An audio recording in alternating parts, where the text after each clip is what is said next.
வணக்கம். நான் உங்கள் சபரி டூரிசம்.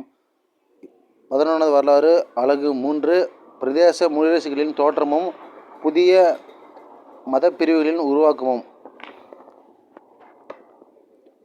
புத்தர் தனது முதல் போதனையை எங்கு நிகழ்த்தினார்? சாஞ்சி, வாரணாசி, சாரநாத், லும்பினி. சரியான விடை சாரநாத். அஜாதா சத்ருவுக்கும் புத்தருக்குமிடையான சந்திப்பை குறிப்பிடும் பௌத்த நூல். சிவசிந்தாமணி, அச்சுருங்க சூத்திரம், கல்பசூத்திரம், சமணபட சுத்தா. சரியான விடை சமணபட சுத்தா. பகவத் சூத்திரம் ஒரு டேஷ் நூலாகும், சமண நூலாகும். அதாவது பௌத்தம், சமணம், ஆசீவகம், வேதம். சமணம் டேஷ் வேளாண்மை முறையை மேம்படுத்துவதில் முக்கிய பங்காற்றியது. இரும்பு, வெண்கலம், செம்பு, பித்தளை. இரும்பு.